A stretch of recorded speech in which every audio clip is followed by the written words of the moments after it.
దేవునికి మహిమ కలుగును గాక.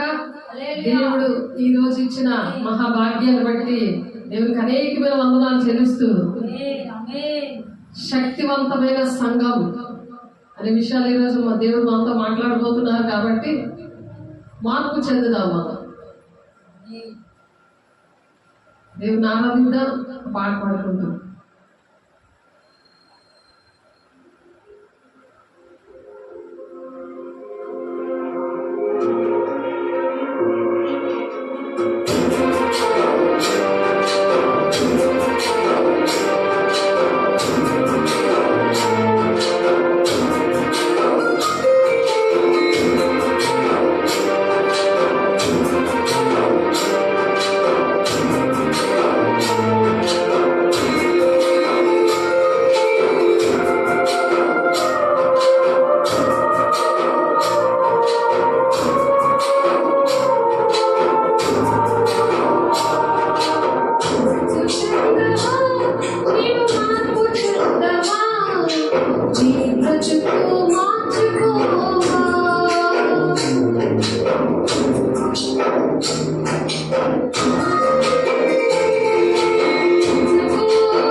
ఈరోజు సంఘం, శక్తివంతమైన సంఘం కోసం మాట్లాడుతున్నాము. దేవుడు శక్తివంతులుగా మనల్ని చేసినప్పుడు శక్తివంతంగా మనము ఆ విధంగా శక్తివంత సంఘముగా మనం మారుతాం. అది ఎలాగవుతుందంటే సంఘం ఏంటంటే విశ్వాసము కలిగి ఉండాలి. విశ్వాసం కలిగి ఉండాలి. విశ్వాసం మీద కట్టబడాలి సంఘం. ఆ విశ్వాసం అనేది దేవుని దగ్గర నుంచి పొందుకోవాలి. విశ్వాసం లేకుండా దేవునికి ఇష్టడే ఉండట అసాధ్యం ఉంది. హెబ్రీయులకు రాసిన పత్రిక 11వ అధ్యాయంలో అక్కడ విశ్వాసంతో ఉన్న భక్తులు చనిపోయినా సరే మన మధ్య సాక్షులుగా ఉన్నారు. అలా మనం కూడా వారిలాగా ప్రతి తరంలో కూడా దేవుడు ఒక్కొక్కరిని తీసుకొచ్చారు. యోసేపు అని, మరి మోషే గారు, తర్వాత యెహోషువ, అలాగే దేవుని భక్తుల్ని అనేక మందిని తీసుకొచ్చారు. ఈ తరంలో దేవుడు మనల్ని పెట్టారు. ఆ భక్తి నేర్పించారు. ఆ భక్తి వలన ఏంటంటే అపోస్తలుల కార్యం 16వ అధ్యాయము శక్తివంత సంఘము ఎలా ఉంటుందంటే, మనము ఒకసారి చెప్పుకున్నాం. అపోస్తలుల కార్యం 16వ అధ్యాయము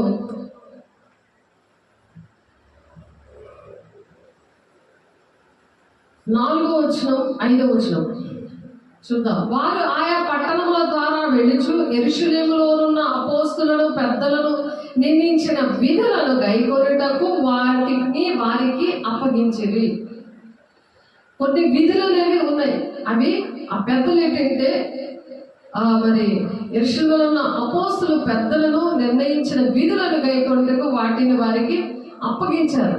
కనుక సంఘములు విశ్వాసమందు, సంఘములు ఏంటి, విశ్వాసమందు స్థిరపడి అనుదినము లెక్కగా విస్తరిస్తున్నాయి. అలా విస్తరించారన్నమాట. అలా ప్రార్థన చేశారు. పౌలు గారు చెప్తున్నారు దినవృత్తాంతాల పత్రికలో 2వ దినవృత్తాంతాలు 20వ అధ్యాయం 20వ వచనంలో, అంతటి వారు ఉదయముననే లేచి తెకోవ అరణ్యములకు పోయిరి. వారు పోవుచుండగా యెహోషాపాతు నిలబడి, యూదావారులారా, యెరూషలేము కాపురస్తులారా, నా మాట వినుడి, మీ దేవుడైన యెహోవాను నమ్ముకొనుడి, అప్పుడు మీరు స్థిరపరచబడుదురు. అలా స్థిరపరచబడినప్పుడు శక్తివంతమైన సంఘంగా ఉంటారు. శరీరానుసారంగా దేవుడు, ఆత్మానుసారంగా దేవుడు ఆ విధంగా సంఘాన్ని కడుతున్నాడు. కడుతున్నప్పుడు వాళ్ళు ఏం చేస్తున్నారంటే శరీరానుసారంగా తయారైపోతున్నారు. మొదట ఆత్మానుసారంగా దేవుడు ఈ విధంగా సంఘాలు కడితే వాళ్ళు ఏం చేస్తున్నారు, ఎస్సీలు 4వ వచనంలో అనేకమైన ఉపదేశాలకి తిరిగిపోయి, గాలికి కొట్టుకుపోయి వాళ్ళు ఏంటంటే శక్తి లేని వారిగా అయిపోతున్నప్పుడు సంఘం ఏంటవుతుందంటే ఆ స్థిరపడిన సంఘంలో నుంచి శక్తి వెళ్ళిపోతుంది. అలా చేశారు. మా సంఘంలో అయితే 4 అలా చేశారు. 4 కుటుంబాలు. పరలోక రాజ్యము ఆహారము పానము కాదు కానీ పరిశుద్ధాత్మ మీద ఆనందమే ఉందని దేవుడు చెప్తున్నారు. కానీ కడుపే నా దేవుడు అన్నట్టుగా దేవుడికి ఇష్టం లేని మరి గాలికి రేపబడ్డ వాళ్ళు అనేకమైన ఉపదేశాలకు బయలుదేరారు. ఆనాడు యేసయ్య విషయంలో కూడా అనేక మంది దేవుడు ద్వారా, యేసయ్య ద్వారా అద్భుత కార్యాలు, మహత్కారాలు, సూచక్రియలు జరుగుతుంటే దెయ్యాలు పట్టినోడా, మాంత్రికుడా, ఇది దేవుడి బోధ కాదు, ఈ బోధ ఎక్కడి నుండి వచ్చింది అని అబద్ధ బోధ అని చెప్పారు. ఇప్పుడు దేవుడు స్థిరపరిచిన సంఘం ఏంటంటే శక్తివంతమైన సంఘం. శక్తివంతమైన పనులు చేస్తుంది. అది మహిమతో కూడిన పరిచర్య, మహిమ సంఘం, శక్తితో కూడిన సంఘం కోసం మనం మాట్లాడుకుంటున్నాం. అంటే మహిమతో కూడిన సంఘం అనమాట. అందుకే గ్లోరీ గాస్పెల్ చర్చ్ అని దేవుడే పేరు పెట్టారు. దానికి ఆర్గనైజేషన్ అని నేను పేరు పెట్టలేదు. అక్కడ గవర్నమెంట్ పెట్టింది అది ఆర్గనైజేషన్ అని. దాని పక్కన స్కూల్ కూడా యాడ్ అయిపోయింది. దాని అంతటా అదే యాడ్ చేశాడు దేవుడు. అంటే నేర్చుకోవడానికి శక్తివంతమైన సంఘం నాకు ముందు తెలియదు. ఇది నా కుటుంబానికి కానీ మా డాడీకి కానీ మా తాతలకు కానీ ఎవరికీ తెలియదు. కానీ దేవుడు ఏర్పాటు చేసుకుంటారు. కోరేష్ రాజుని చూడండి ఎలాగ అభిషేకించి యెరూషలేము దేవాలయం కట్టడానికి ఎలాగ ఏర్పాటు చేసుకున్నారో అలాగే బలహీనురాలైన నన్ను దేవుడు నిలబెట్టుకున్నాడు. బలవంతులు సిగ్గుపరచడానికి బలహీనలు ఎంచుకుంటాడని వాక్యం చెప్తుంది. అలాగే నన్ను నిలబెట్టుకున్నాడు ఈ తరంలో. దేవుని నామమునకు స్తోత్రం. ఎంతో ఆనందిస్తున్నాను ఎందుకంటే ఈ తరంలోని శక్తివంతమైన సంఘాలు దేశంలోని రాష్ట్రాల్లో కుటుంబాల నుంచి లేవాలి. కనుక సంఘముల విశ్వాసమును స్థిరపడి అనుదినము లెక్కకు విస్తరించాలని దేవుడి మాట్లాడుతున్నారు. షోమ్రోని ఎఫ్రాయిమునకు రాజధాని, షోమ్రోనుకు రెమల్యా కుమారుడు రాజు. మీరు నమ్ముకుంటేనే ఎడల స్థిరపడకయుందురు, నమ్మకపోతే మీరు స్థిరపడరు అని చెప్తున్నాడు. ఇక్కడ యెషయా గారు ప్రవచిస్తున్నారు 7:9. షోమ్రోను ఎఫ్రాయిమునకు రాజధాని, షోమ్రోనుకు రెమల్యా కుమారుడు రాజు. మీరు నమ్ముకుంటేనే ఎడల స్థిరపడకపోదురు. మీరు నమ్ముకోకపోతే ఒకవేళ మీరు స్థిరమైన జీవితము రాదు. మీకు నూతనమైన హృదయం ఎప్పుడు వస్తుంది? దేవుని దగ్గర దేవుని కట్టడలు అనుసరించినప్పుడు, ఆయన ఆజ్ఞలు గైకున్నప్పుడు నూతనమైన హృదయం వస్తుంది. ఆ నూతనమైన హృదయం ఎవరికి ఉందో దేవుని ఆత్మతో నింపుతాడు. కోట్ల రూపాయలు పెట్టిన, కోట్ల రూపాయల విలువ చేసే బహుమానము దేవుడు ఇచ్చాడు ప్రతి ఒక్క బిడ్డకి కూడా. అదే పరిశుద్ధాత్మ దేవుడు. నువ్వు కోట్ల రూపాయలు ఇచ్చినా అది పొందుకోలేదు. అది నాకు దాని పరిశుద్ధాత్మ శక్తి యొక్క విలువ, పరిశుద్ధాత్మ దేవుని యొక్క శక్తి గల సంఘాన్ని నా దేవుడు మరి 1999లో నేను అభిషేకం పొందుకున్న దగ్గర నుంచి ఇప్పటి వరకు కూడా నేను చూసాను. ప్రాక్టికల్గా నేను అనుభవించాను. నా జీవితంలో జరిగింది. నేను పరిచర్య చేసిన 6 సంఘాలను కూడా. కాబట్టి శక్తివంతమైన సంఘము ఆ ప్రేమ రుచి చూసినప్పుడు వాళ్ళు ఏదైతే తాగి చూసారో, ఏదైతే కన్నులారా చూసారో వారు చెప్పకుండా ఉండలేరని మాత్రం చెప్తుంది. అది దేవుడే ఆ టైంకి చెప్పిస్తాడు. జిర్మియా 17:16 ప్రకారం చెప్పిస్తాడు. రోమా 10:20 ప్రకారం చెప్పిస్తాడు. అలాగా లూకా 12:12 ప్రకారం ఆయన చెప్పిస్తాడు. పరిశుద్ధాత్మ దేవుని యొక్క లక్షణాలు అవి. అది శక్తితో కూడింది. దాన్ని శక్తివంతమైన సంఘం అంటారు. అక్కడ శక్తివంతమైన కార్యాలు జరుగుతాయి. ఎందుకంటే మహిమ గల సంఘం, దేవుడు మహిమతో ఉన్నాడు కాబట్టి ఆ మహిమ గల దేవుడు అక్కడ నివసిస్తాడు, కార్యాలు చేస్తాడు. మరి శక్తి లేని సంఘంలో ఏ కార్యాలు ఎలాంటివి జరగవు. అది మీరు అర్థం చేసుకోవాలి. అబద్ధ బోధ అంటే ఏంటి, దేవుడు చెప్పిన బోధ ఏంటి. ఆదిమ సంఘంలో పేతురు పిరికితనంగా ఉండి చిన్న పిల్ల చెప్తున్నప్పుడు నువ్వు దేవునితో ఆ 12 మంది శిష్యులతో నువ్వు కూడా తిరిగావు కదా, యేసయ్యతో నువ్వు కూడా తిరిగావు కదా అంటే పిరికితనం ఏలుబడి చేసింది. ఎందుకు? పరిశుద్ధాత్మగా అప్పుడు పొందుకోలేదు. మేడగద అనుభవంలో అప్పుడు లేడు. అపోస్తుల్లాగా తయారవ్వలేదు.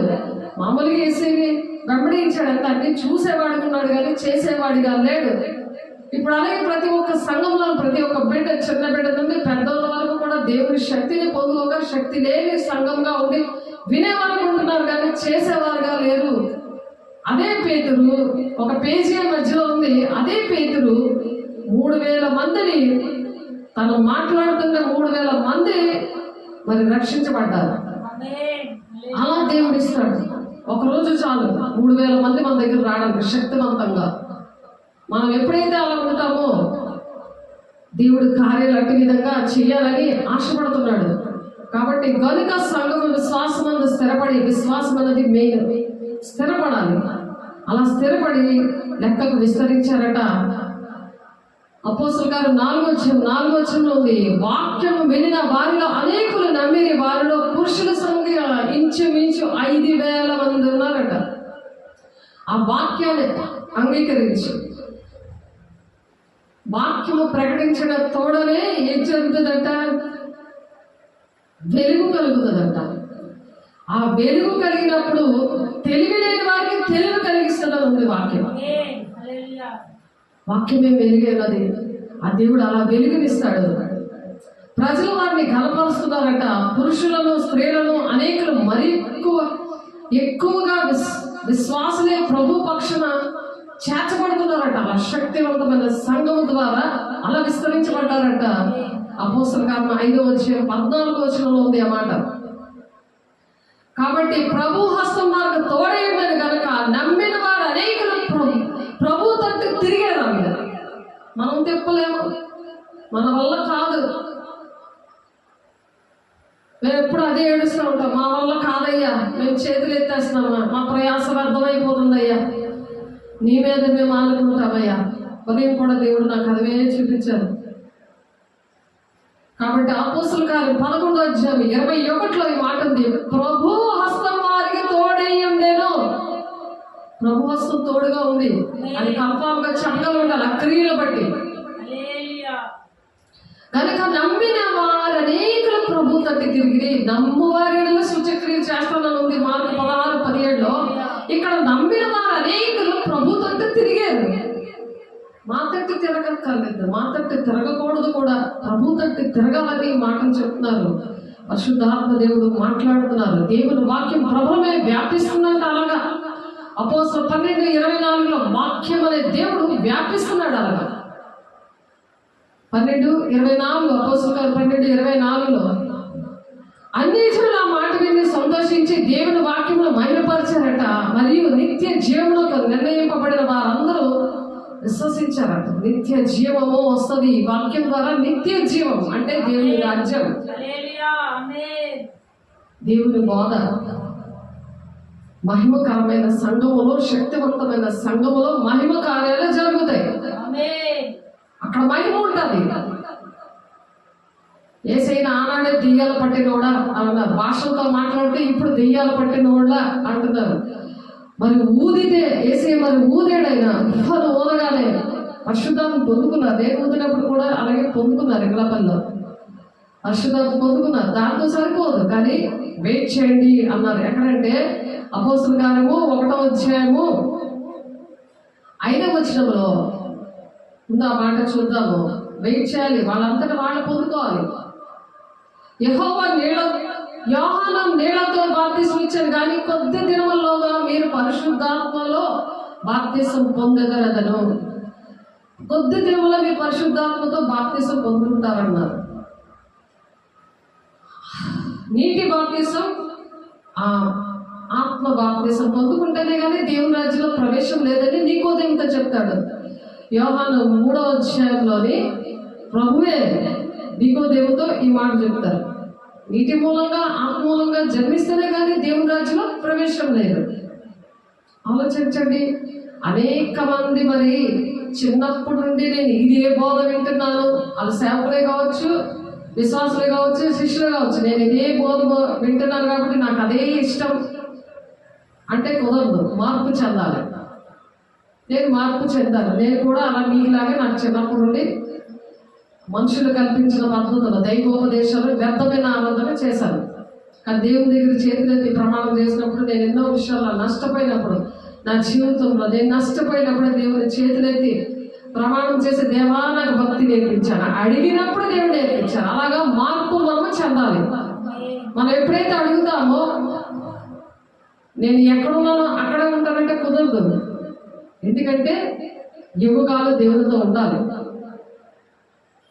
దేవుని రాజ్యంలో ప్రవేశించాలి. నీటి మూలంగా ఆత్మ మూలంగా జన్మిస్తాను కానీ దేవుని రాజ్యంలో ప్రవేశం లేదు. మరి అపోస్తలుల కార్యం 19 పరిశుద్ధాత్ముడు ఉన్నాడన్న సంగతే తెలియలేదు. అక్కడ పౌలు గారు వచ్చి అడిగితే మరి వాళ్ళకి చేతులేసి ప్రార్థన చేసి భాషలతో మాట్లాడుతుంటే అది గుర్తు. పరిశుద్ధాత్మ పొందుకున్నారా లేదని గుర్తు అది. కాబట్టి అందరూ కూడా పరిశుద్ధాత్మ పొందుకోవాలని 19 చెప్తున్నారు.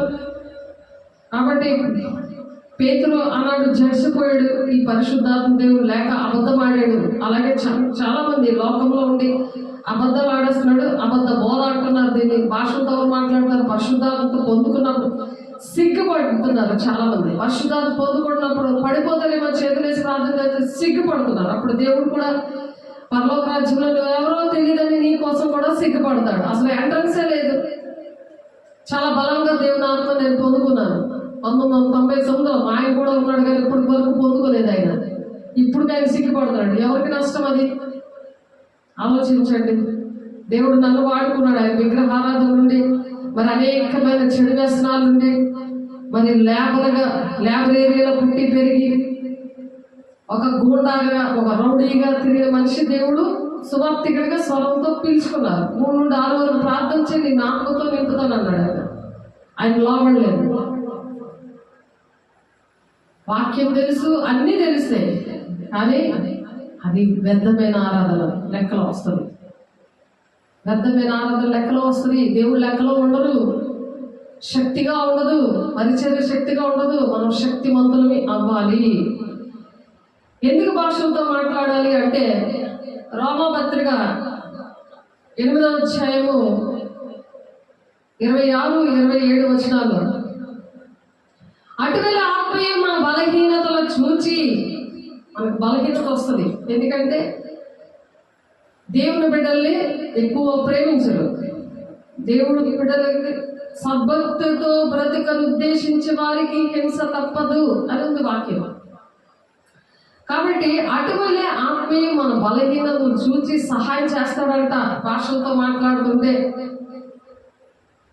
ఎలాగగా మనం యుక్తంగా ఎలా ప్రార్థన చేయాలో మనకు తెలియదు, కానీ ఉచ్చరింప సఖ్యము కానీ మూలుగులతో ఆ ఆత్మ తానే మన పక్షముగా విజ్ఞాపన చేయుచున్నాడు.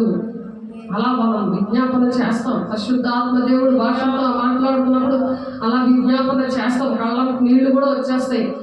ఆ దేవుడితో డైరెక్ట్ గా మాట్లాడడం అని 1 కొరింథీ 14 వచ్చా మనం చెప్పుకున్నాము. 2వ వచనంలో, ఎందుకనగా భాషతో మాట్లాడేవాడు మనుషులతో కాదు, దేవుడితో మాట్లాడుచున్నాడు. మనుషుడెవడునో గ్రహింపడు, కానీ వాడు ఆత్మ వలన మర్మములు పలుకుచున్నాడు. ఆ మర్మాలు ఏంటంటే 1 కొరింథీలు రాసిన పత్రిక 2వ అధ్యాయం 9వ వచనంలో, అవి కంటికి కనబడవు, చెవికి వినబడవు, హృదయానికి గోచరము కావు.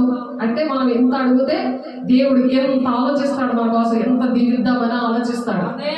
అది కంటికి కనబడదు, చెవికి కూడా వినబడదు. దేవుడు అలాగా ప్రార్థన మన పక్షాల నుండి ప్రార్థన చేస్తాడు. వద్దా బహుమానాలు అప్పుడు. అందుకనే 1 కొరింథీ 14 అధ్యాయం 5వ వచనంలో 4వ వచనం ఏంది, 3, 4 వచనాల్లో క్షమాభివృద్ధియు హెచ్చరికయు ఆదరణయు కలుగునట్లు ప్రవచించేవాడు మనుషులతో మాట్లాడుచున్నాడు. ప్రవచనం కూడా ప్రవచన వరం కోసం అపేక్షించండి అని ఉంది. అది ఇతరులకు పనికొస్తుంది. భాషల వరం అయితే మనకే పనికొస్తుంది. అంటే భాషతో మాట్లాడుతూ తనకే క్షేమాభివృద్ధి కలుగజేసి కొనును, కానీ ప్రవచించేవాడు సంఘములకు క్షేమాభివృద్ధి కలుగజేస్తాడు. భాష వరం ఉండాలి, ప్రవచనం కూడా ఉండాలి. సంఘానికి శక్తివంతమైన సంఘంగా ఉండడానికి ప్రవచించేవాడు అవసరం. మా పరిసరంలో జొన్నగుడిలోని, ధర్మపూర్లో, ఇంగ్లాపల్లిలో, జమ్ములో ఏంటి, ఇక్కడ జొన్నగుడిలో ఏంటి, ఇక్కడ అరకుదారిలో ఏంటంటే భాషలతో మాట్లాడుతూ, నేను భాషలతో మాట్లాడుతుంటే వాళ్ళేమో ప్రవచనం దర్శనం స్టార్ట్ అయిపోయింది. నాకు ప్రవచనం దర్శనం ఉంది. అది చూసినా, కళ్ళిప్పినా, కళ్ళు మూసినా అన్నీ కూడా తెలుస్తూ ఉంటాయి. అన్నీ కూడా మర్మముగా ఉన్నవి. అంటే మనకు తెలియదు అవి విషయాలు. మర్మంగా ఉన్నవి దేవుడు నోటితో పరిగిస్తాడు, చూపిస్తూ ఉంటాడు. రూతు పిల్లలకు కూడా ఉండేవి. షారోన్ అనేసి ఒక అమ్మాయి ఉన్నది, సునీత అని ఒక అమ్మాయి ఉంది ఎంగ్లాపల్లిలో. అలాగే రేణుకా అని అరకువెల్లిలో ఉంది. ఇక్కడ కూడా జనగుడిలో కూడా మరి వెనిల్లా అని, ఎస్తర్ అని, ఆశాజ్యోతి అని, వీళ్ళ కొంతమంది అలా ఉన్నారు. అవి చూసాం కదా. మేరీ,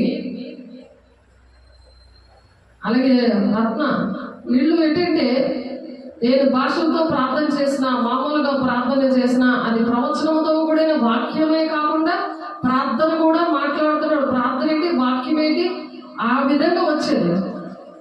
అలా వస్తున్నప్పుడు వాళ్ళల్లో అందరిలో కూడా అలాగా ఆ మేడగది అనుభవంలో ఎలాగైతే భాషలతో మాట్లాడారు, కొంతమంది స్వస్థతలు, కొంతమంది ప్రార్థన చేస్తే చేతులు వేసి ప్రార్థన చేయడం, ఇవన్నీ కూడా వాళ్ళకి దేవుడు అనుగ్రహించాడు. ఆ విధంగా వాళ్ళు పరిచయం చేశారు. నేను లేకుండా ఫోన్లో ఉండేదాన్ని, ఒక్కొక్కసారి ఉండకపోయేదాన్ని, నేను బిజీగా ఏదో ఏరియాలో ఉన్నప్పుడు వాళ్ళే చేసేవారు. ఈ ఏరియాలో.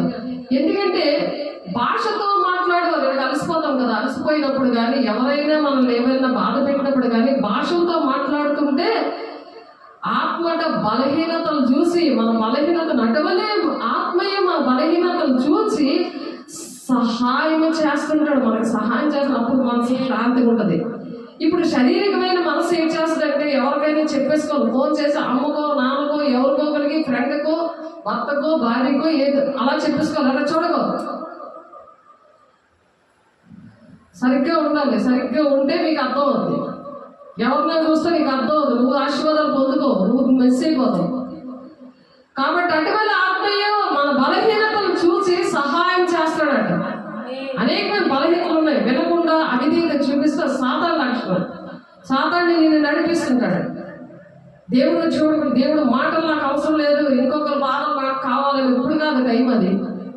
అటువల్ల ఆత్మీయ మన బలహీనతలు చూసి సహాయం చేస్తాడట. సహాయం వద్దా నీకు, నేర్చుకోవా? నీకు ఎలా సహాయం కావాలో, నీ భర్త నిన్ను తాగించి కొడుతుంటే నీకు వద్దా సహాయము? అటువల్ల ఎవరైనా రక్షిస్తాడు? ఇప్పుడు అక్కులో వచ్చి నిన్ను రక్షిస్తాడా? ఆ సహాయం చేయడానికి దేవుడు నీతో మాట్లాడుతున్నాడు, నీకు ఇష్టం లేదా? అటువల్ల ఆత్మీయ మన బలహీనతను చూచి సహాయం చేయించున్నాడు. ఎలాగనగా మనం యుక్తముగా ఎలాగ ప్రార్థన చేయవలనో, యుక్తముగా అంటే క్లారిటీగా. మనకు తెలియదు అసలు ఎలా ప్రార్థించాలి. ఆ బాధ ఉన్నప్పుడు వాళ్ళు మనల్ని బాధ పెట్టారని ఆ బాధే గుండెల్లో ఉండి ఏడుస్తూ ఉంటామే కానీ ఎవరికైనా చెప్పుకుందాం అనిపిస్తుంది. కానీ అదే పరిశుద్ధాత్మ పొందుకున్న వాళ్ళకి గుర్తేంటి? భాషలతో మాట్లాడుతున్నాడు, లేకపోతే టెంపరీ అనమాట. వాళ్ళకి శరీరము దేవుడు శరీరానుసారము ఏమి తిందమో ఏమి త్రాగుదమో ఏమి భుజిద్దామని అన్ని జనులకు చెత్త పట్టుకుని ఉంటుంది జీవితాంతం కూడా. అవన్నీ దేవుడు ఇస్తాడు, అది దానికన్నా ఎక్కువే ఇస్తాడు. సమ్మతించిన మాట వినేళ్ళ మంచి పదార్థాలు మీరు అనుభవిస్తారని ఉంది యెషయా 1:15. మీ చేతుల రక్తంతో నిండి మీరు కడుక్కొనడి, మీ పాపములు ఎర్రనైనను హిమ వల్ల నేను తెల్లగా చేస్తాను, కెంపు వల్లే ఎర్రగా ఉన్నాను, గొర్రెపచ్చి వల్ల తెల్లగా చేస్తాను, రండి మన వివాదం చేసుకుందాం అని దేవుడు చెప్తున్నారు.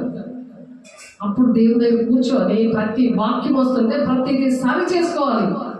సరి చేసుకున్నప్పుడు ఆ స్పాట్లోనే దేవుడు అభిషేకించడానికి ఇష్టపడతాడు. దేవుని ప్రేమించే వారు కనుక ఆయన సంకల్పము చెప్పున పిలువబడిన వారికి మేలు కొనుగొట్టుకే సమస్తము సమకూడి జరుగుతాయట. ఆ వాగ్దానం ఇచ్చారు దేవుడు నాకు. అలాగే శరీరాంశానికి భయపడగానే ఆత్మలో శరీరాన్ని అగ్నిలో పడగే వారికి భయపడు. అదే పాట పాడుతున్నాం. అది నా జీవితంలో నా భర్త విషయంలో నాతో మాట్లాడాడు. భయపడకు, ఆత్మని శరీరాన్ని అగ్నిలో పడేస్తాను నేను, నాకు భయపడు, నువ్వు భర్తపై ఉన్నాను నేను అని మాట్లాడారు దేవుడు. ఆ మాటకు లోబడి ఈ దినం నేను అనేక మందికి దీవెనకరంగా ఆశీర్వాదకరంగా దేవుడు నన్ను చేశారు. సృష్టికర్త అయిన దేవుడు భర్త ఉన్నాడని మనం నేర్చుకున్నాం. కారణాలు అవి. అలా ఉన్నప్పుడు దేవుడు సహాయం చేస్తాడు. మరియు హృదయములను పరిశోధించేవాడు. హృదయాన్ని ఎవరు పరిశోధిస్తారు? ఇంటికి వెళ్ళిపోయి వంట చేసుకుంటాను నువ్వు ఆలోచిస్తుకొని ఇక్కడ మొల మీద కూర్చుంటే దేవుడు ఆలోచిస్తున్నాడు కాబట్టి నీకు ఏది దొరకదు, వచ్చి కూర్చున్నా వేస్టే. ఆ విషయం మళ్ళీ దొరకదు. అవి సరి చేసుకొని ఆ హృదయంలో అది విత్తపడాలి. త్రోవ పక్కన పడిపోద్ది, మంచినీళ్ళ మీద పడదు. ముళ్ళ పొదలేంటి? ఐగిరి విచారాలు, ధనమోసం. ఏం చేస్తుంది అది? ఆ మొక్కను అంచేస్తుంది. ముళ్ళు వచ్చి ఏం చేస్తుంది? మొక్క ఎదుగుతుంటే ఆ ముళ్ళు వచ్చి దీన్ని ఇలాగ అంచేస్తుంది. కాబట్టి మొక్క వేసినా ఇక్కడ విత్తనం వేసినా ప్రయోజనం ఉండదు కదా. కాబట్టి మరియు హృదయములను పరిశోధించేవాడు ఆత్మ యొక్క మనసు ఏదో ఎరుగును. ఎలాగగా ఆత్మ దేవుని ఆత్మతో ఉన్న మనసు ఏంటో అది ఎవరికి తెలుస్తుంది? దేవుడికి తెలుస్తుంది. చెప్పగలిగి ఉండాలి, బాగా ఫాస్ట్గా ఆన్సర్ ఇవ్వాలి. ఆత్మ యొక్క మనసు ఏదో దేవుడు మన హృదయాన్ని పరిశోధిస్తూ ఉంటాడట. ఇప్పుడు దేవుడి వల్ల నువ్వు బాగుపడతావా? ఆశీర్వాదం పొందుకుంటావా? నీ భర్త పిల్లలు సుఖంగా ఆశీర్వాదకరంగా నిన్ను దేవుడు ఈ హలోకంలో పరలోకంలో ఎవరు ఆశీర్వదిస్తారు? మరి ఆయన నీ హృదయాన్ని పరిశీలించడానికి ఇక్కడ వచ్చి ఉన్నాడు. ఆయన ఎలా కూర్చోవాలి, 139వ కీర్తనలో కూర్చోడు లేకపోతే అన్ని కూడా ఆయన చూస్తున్నాడు. ఆయన చూడాలి. పక్కలు చూస్తే పక్కలు వెళ్ళిపోతారు, నువ్వు ఇక్కడ ఉండిపోతావు. మరియు హృదయాలను పరిశోధించేవాడు ఆత్మీక మనసు ఎరుగులు ఎలాగ ఆయన దేవుని చిత్త ప్రకారము పరిశుద్ధుల కొరకు విజ్ఞాపనలు చేయించున్నాడు. నీకు ఏదైనా బాధ వస్తే దేవుడే నీ కోసం విజ్ఞాపన చేస్తాడట. పరిశుద్ధాత్మ పొందుకుంటే నీ పక్షాన ఆయన ఉంటాడు, ఆయన నీ తోడు ఉంటాడు. అప్పుడు అన్నీ కూడా నువ్వు అద్భుత కార్యాలు నువ్వు ఎంత ఆలోచిస్తే ఎంత చేస్తాడు నీ కోసం, ఎంత ఆలోచిస్తాడు. ఆ దేవుడు అంత గొప్ప దేవుడు, అంత శక్తివంతమైనది, కోట్లు విలువ చేసేది, కోట్లు కోట్లు పెట్టిన దొరకలేంది బహుమానం దేవుడు సంఘానికి ఇచ్చాడు. అదే శక్తివంతమైన సంఘం, అదే పరిశుద్ధాత్మ శక్తి.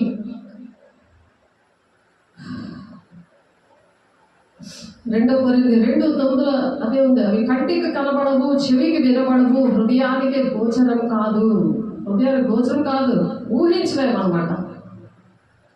ఊహించలేనయ్యా, వివరించలేనయ్యా ఎనలేని నీ ప్రేమను, ఎనలేని నీ ప్రేమను. నా జీవితాంతం నీ ప్రేమలోనే, నా జీవితాంతం నీ ప్రేమలోనే తరింతు. ప్రతి క్షణం కూడా ఆయనలో ఆ ప్రేమను మనం తరిస్తూ ఉంటాం. ఎప్పుడైతే అలాంటి భాషలతో మనం మాట్లాడతామో మీరందరూ. అందుకనే ఇక్కడ పౌలు గారు ఏమంటున్నారంటే ఆయన అనుభవంతో, నేను కూడా అనుభవం చూసాను, అనుభవంలో ఉండే నేను 25 సంవత్సరాల అనుభవంలో ఉండే నేను చెప్తున్న విషయం ఏంటంటే, ఇక్కడ పరిశుద్ధాత్మ దేవుడు ఆనందంలో నేను చెప్తున్న విషయం ఏంటంటే, మీరందరూ భాషలతో మాట్లాడాలని కోరుకొనుచున్నాను కానీ మీరు ప్రవచింపవలని మరి విశేషముగా కోరుచున్నాను. ఎందుకో తెలుసా? అది సంఘము క్షేమాభివృద్ధి పొందు నిమిత్తము.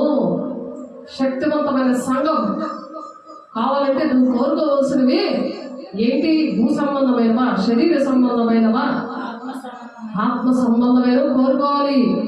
ఆ సంఘం క్షేమాభివృద్ధి పొందు నిమిత్తం భాషలతో మాట్లాడు. అర్థం చెబితేనే కానీ వారి కంటే ప్రవచించేవాడే శ్రేష్ఠుడు. భాషలతో మాట్లాడే వారికి మరి అర్థం కూడా చెప్పే వరం ఇవ్వండి ప్రభా అడగాలి. నాకు ఆ భాషలతో నేను మాట్లాడుతున్నప్పుడు నాకు అర్థం కూడా అర్థమవుతుంటుంది. ఒకసారి మరి దెయ్యములు వెళ్ళకూడదంటే చంటి పిల్లలు ఉన్నారు, భయపడిపోతారండి అని చెప్తున్నారు వాళ్ళ తల్లిదండ్రులు. అసలు పెద్దోళ్ళు భయపడిపోయి కానీ చిన్నపిల్లలు భయపడిపోలేదు. వాళ్ళే ప్రార్థనలు చేశారు, వాళ్ళు చక్కగా కూర్చున్నారు నా దగ్గర. ఆ దెయ్యం మాట్లాడుతున్నా సరే ఇలా వింటున్నారు. అయితే అప్పటికి వాళ్ళు బాధపడలేక దేవుడు ఈ మాటలు విన్నాడు. విని నేను భాషలతో ప్రార్థన చేస్తున్నాను, భాషలతో వెళ్ళగొడుతుంటే అక్కడ ఇస్తేనే నాకు ఆమె ఉన్నది. ఆమె ఏం చెప్తున్నాడంటే, పాస్టర్ గారు మీరు యేసు నామములో ఆ దెయ్యాన్ని మీరు వెళ్ళగొడుతున్నారయ్యా. వెళ్ళగొడుతున్నారంటే మీరు దేవా యేసు నామములో పొమ్మను ఆజ్ఞాపిస్తున్నాను సాతానా అని చెప్పి నేను అంటున్నాను అని భాషలకి అర్థం చెప్పింది. నేను భాషలతో వెళ్ళగొడుతున్నాను ఆ సాతాన్ని. దేవుడు నన్ను ఆ విధంగా వాడుకుంటున్నాడు, ఆమెను అర్థం చెప్పే వరంగా వాడుకుంటారు. దీన్ని మేడగది అనుభవం ఉంటారు. 1 కొరింథీయులు 12వ అధ్యాయంలో ఉంటుంది ఆ మాట. 1 కొరింథీయులు 12వ అధ్యాయము, కృపావరములు నానా విధంగా ఉన్నవి కానీ ఆత్మ ఒక్కటే, మరియు పరిచర్యలు నానా విధంగా ఉన్నవి కానీ ప్రభువు ఒక్కడే. నానా విధమైన కార్యములు కలవు కానీ అందరిలోనూ అన్నిటినీ జరిగించు దేవుడు ఒక్కడే. అయినను అందరు ప్రయోజనము కొరకు. ఎవరి కోసము? సంఘం, శక్తివంతమైన సంఘం కోసం. అందరూ కూడా బాగుండాలని.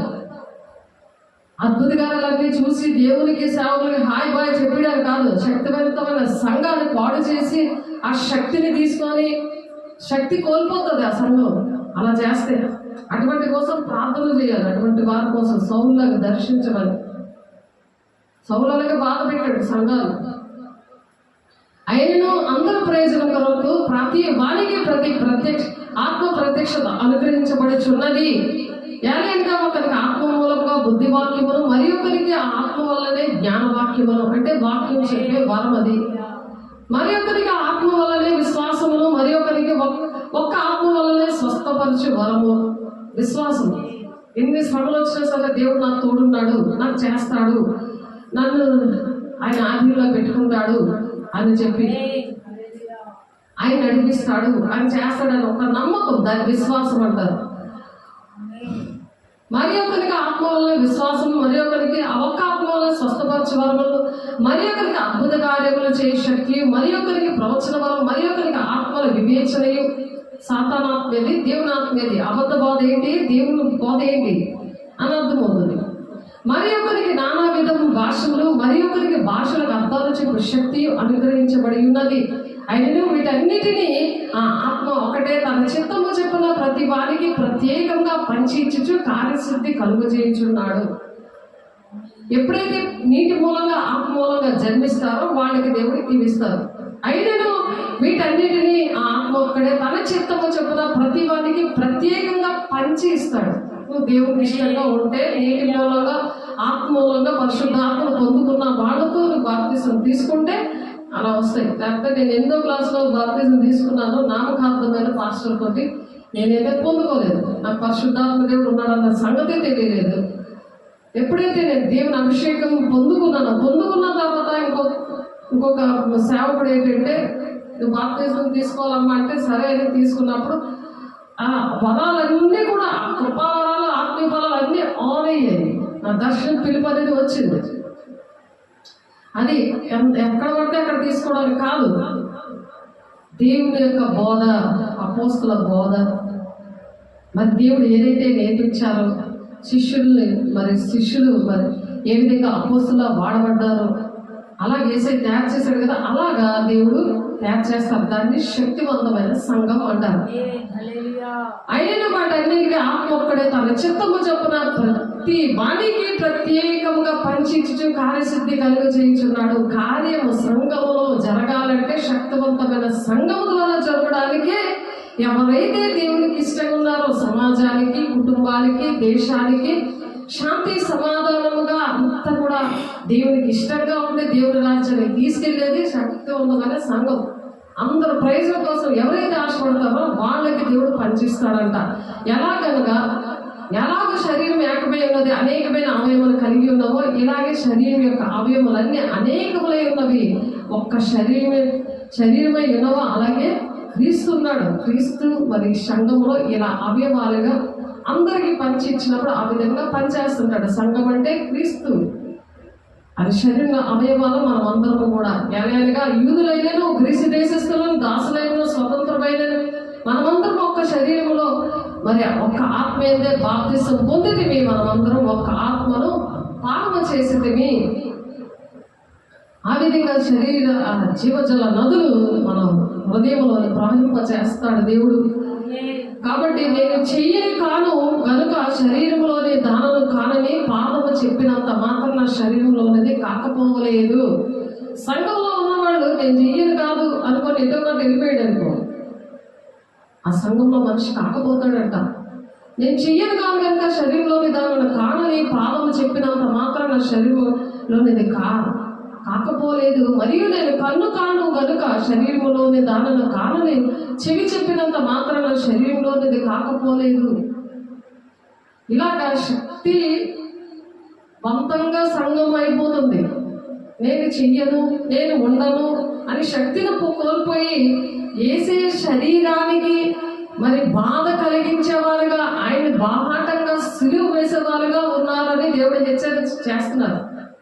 అలా ఉన్నావేమో సరి చేసుకొని క్రీస్తు సంఘంలో నువ్వు శరీరముగా నువ్వు ఉండాలి, దేవుడు శరీరంలో అవయముగా ఉండాలని దేవుడు హెచ్చరిక చేస్తున్నారు. అయితే దేవుడు అవయములలో ప్రతి దాన్ని తన చిత్త ప్రకారం శరీరంలో ఉంచాను. తన చిత్త ప్రకారము ఇలా వెళ్ళిపోయినా తన చిత్త ప్రకారము దేవుని యొక్క అవయవాలు ఉంచాడంట.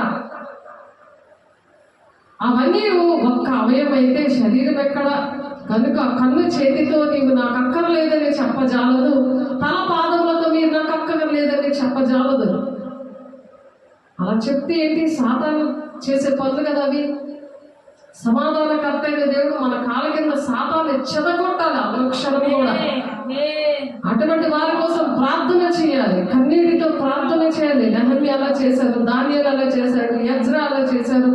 రోదన విద్య నేర్పించాడు ప్రభా, కన్నీటి ప్రార్థన నేర్పించాడు ప్రభా, నా తల జలమయముగా చేశాడు అన్నాడు దావీదు.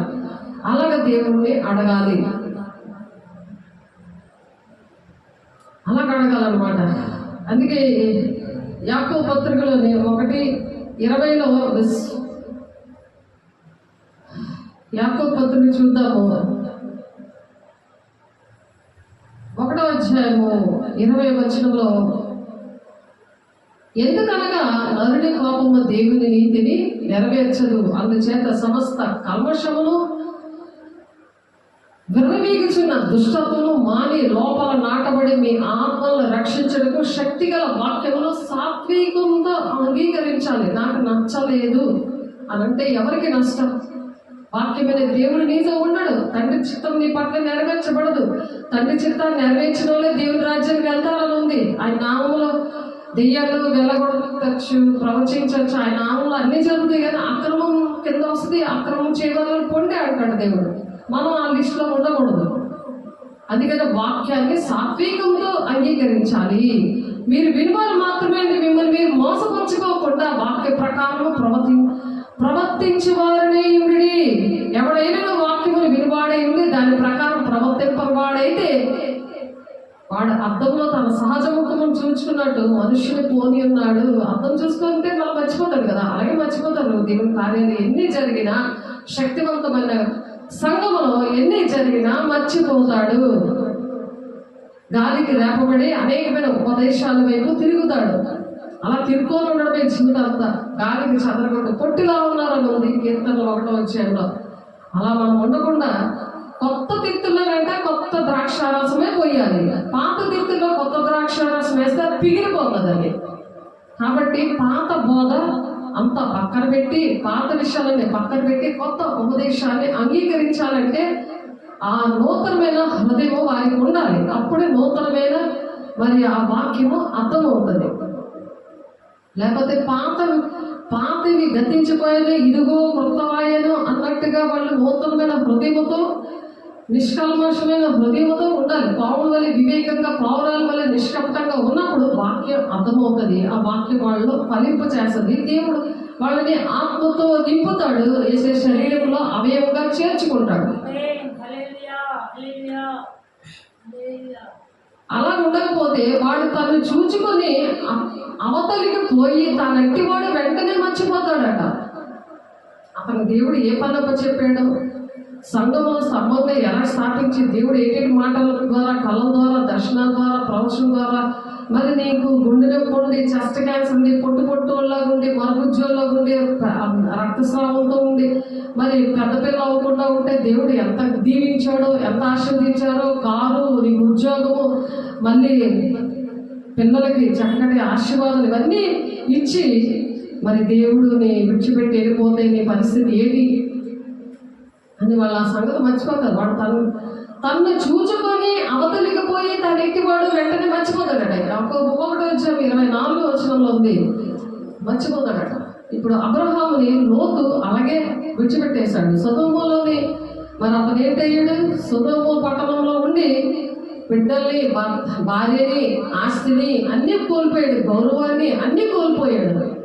అబ్రహాము మరి ఎలా విస్తరించాడంటే, ఎలా ఆశీర్వదించబడ్డాడంటే, అబ్రహాముతో సహవాసము చేసినప్పుడు, శక్తివంతమైన సంఘముతో సహవాసం చేసినప్పుడు విడిచిపెట్టిన లోతు ఎలాగ పాడైపోయాడో.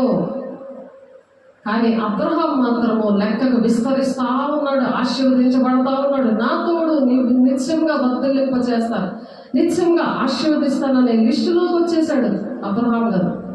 అలా లోతులా ఉన్నావా? ముందు నీతిమంతుడిగా ఉన్నాడు. అబ్రహాంతో ఉన్నప్పుడు నీతిమంతుడిగా ఉన్నాడు. ఇప్పుడు ఆ నీతిమంతుడిగా లేడు. ఆ లోతుతోటే మరి బిడ్డలు మరి అక్రమంగా నడిచారు. కుటుంబం అంతా పాడైపోయింది. మరి ఎంతో శాపగ్రస్తంగా లోతు తయారయ్యాడు. ఎందుకంటే సహవాసం లేదు.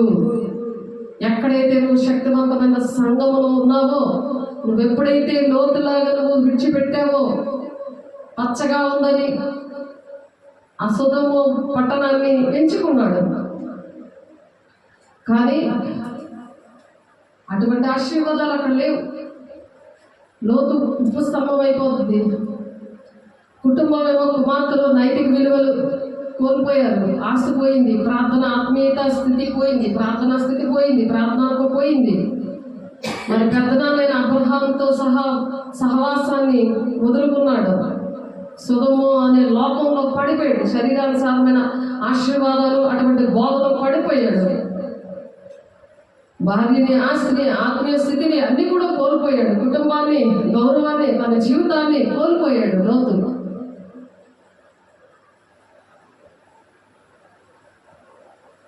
రిక్త హస్తాలతో మతోన్మాదులుగా అప్పచెప్పబడ్డాడు.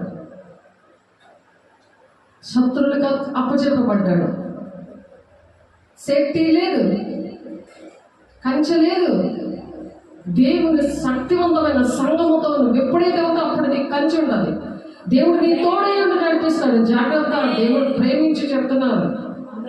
బుద్ధి లేని కన్నికలు ఎలాగున్నారో సగం మందే వెళ్ళారు రెప్పపాటి కాలంలో. అలాగే బుద్ధి లేని కన్నికలు ఉండిపోయారు. బుద్ధి లేని వాళ్ళు అన్నీ తెలుసు కానీ ఉండిపోయారు. అలా సగం మంది ఉంటారు. అందుకే సగం మంది కన్నురెప్ప పాటలో పెళ్లి కుమార్తె సంఘములో ఉంటారు. అందుకే సంఘములతో ఆత్మ చెప్పుచున్న మాట చెవి గలవాడు వినును గాక అని చెప్తారు. ప్రతి ఒక్క సంఘం కోసం కూడా శక్తివంతమైన మాటలు సంఘంగా ఉండాలని దేవుడు మాట్లాడుతున్నారు మనతో. అబ్రహాం పిలిచినప్పుడు ఒంటరిగా అబ్రహాం తన ప్రయాణాన్ని స్టార్ట్ చేశాడు. నేను కూడా ఒంటరిగా ప్రయాణాన్ని స్టార్ట్ చేశాను. కానీ దేవుడు అలా లెక్కలు విస్తరింప చేస్తున్నాడు. కారణం ఏంటి? శక్తిగల సంఘం. దేవుడు అటువంటి సంఘ పరిచయం ఇచ్చారు అపోస్తలుల బోధనలు. లోతు పెద్దనాన్న, నీతో నేను కూడా వాగ్దాన భూమికి చేరడానికి నీతో వస్తానని యవ్వనంగా ఉన్నప్పుడు, అబ్రహాం అప్పుడు 75 సంవత్సరాలు, అప్పుడు తనతో వస్తాను, తనతో ఉంటాను, వాగ్దాన భూమికి నేను కూడా వస్తానని యవ్వన కాలంలో అలాగా అడిగాడు లోతు. ఆనాటి ప్రేమ ఈనాడు లేదు. ఆశీర్వాదాలు రాగానే అబ్రహాంతో పాటు ఆశీర్వదించాడు. అలా వచ్చినప్పుడు అలాగే ఆశీర్వాదాలన్నీ పొందుకొని శక్తివంతమైన సంఘాన్ని విడిచిపెట్టి వెళ్ళిపోయారు. అబ్రహాం లోతు విడిచిపెట్టి వెళ్ళిపోయిందో, దేవుని బిడ్డ నువ్వు ఎక్కడున్నా సరే, ఏ సంఘంలో ఉన్నా సరే, నువ్వు హెచ్చరిక చేయకపోతే ఆ ప్రాణాన్ని ఉత్తరవాది నువ్వే అంటున్నాడు హెస్కేల్ 3:18. దేవుడు ప్రేమతో హెచ్చరిక చేస్తున్నాడు. కాబట్టి లోతు పెద్దనాన్నతో నేను కూడా, లోతు ఏం చెప్తున్నాడు? తన పెద్దనాన్న అబ్రహాముతో నేను కూడా వాగ్దాన భూమికి వెళ్తానని చెప్పాడు.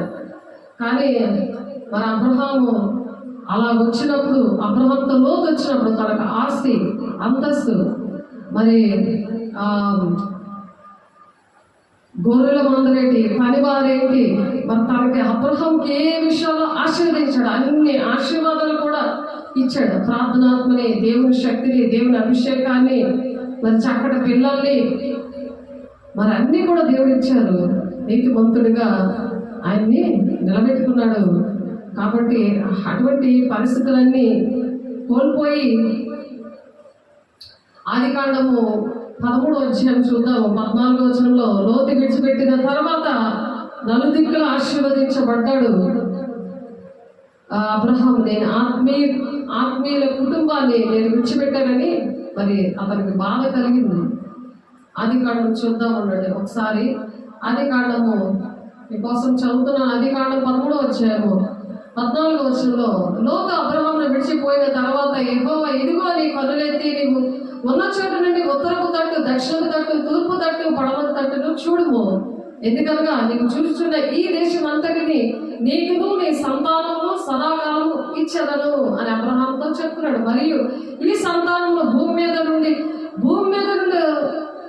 రేణువుల వలె విస్తరింప చేసేదను. ఎట్లాగా ఒకడు భూమి మీద నుండి రేణువులను లెక్కింప కలిగిన ఎడల నీ సంతానంలో కూడా లెక్కింపవచ్చును. నీవు లేచి ఈ దేశం యొక్క పొడవును వెడల్పును దానిలో సంచరించము. అది అది నీకు ఇచ్చేదనని అబ్రహాముతో చెప్పాడు. లోతు విడిచిపెట్టి వెళ్ళిపోతే ఇప్పుడు సంఘాన్ని ఆత్మీయ బిడ్డలు కానీ అనేక మంది మరి అనేకమైన ఆశీర్వాదాలు పొందుకున్నారు. సంఘం శక్తివంతమైన సంఘం ద్వారా మరి అనుదినానికి దినదినం అది లెక్కకి విస్తరిస్తుంది. మరి ఈ సంఘం అలా విస్తరింపజేస్తున్నాడు దేవుడు. కానీ ఎందుకు విస్తరింపజేస్తున్నాడు? అబ్రహాముకి ఇచ్చిన వాగ్దానము హెబ్రీయుల 6:14 మీకు చాలాసార్లు చెప్పాను. నాకు ఆ వాగ్దానం ఇచ్చారు, నా తోడు నువ్వు నిత్యంగా వర్ధిల్లింపజేస్తాను, నిత్యంగా ఆశీర్వదిస్తానని. ఇక్కడ ఆదికాండం 13:14 సేమ్ మాట ఉన్నది. ఇసుక రేణువులంతా విస్తరింపజేస్తాడంట, లెక్కకు విస్తరింపజేస్తాను. నీవు లేచి దేశం యొక్క పొడవును వెడల్పును దానిలో సంచరించము, అది నీకు ఇచ్చేదని అబ్రహాముతో ఆ విధంగా ఆశీర్వదించాడు. లోతు వెళ్ళిపోయిన తర్వాత అలా ఆశీర్వదించాడు. అలాగే వీళ్ళు ఎక్కడికి వెళ్ళారు? శరీరానుసారమైన బోధలో ఉండి మరి కంచె లేదు, కాపుదల లేదు, శరీరానుసారమైన భక్తిలో వ్యర్థమైన ఆరాధనలో ఉన్నారు. కానీ ఆ ప్రేమను మరి ఒకసారి వెలిగించబడి మరలా అది ఆగిపోతే వారు వెలిగించడం అసాధ్యంగా ఉంది. హెబ్రీ పత్రికలో అలా ఉంది వారి పరిస్థితి. అప్పుడు అబ్రహాము తన గుడారం తీసుకొని హెబ్రోన్లోని మమ్రే దగ్గర ఉన్న సింధూర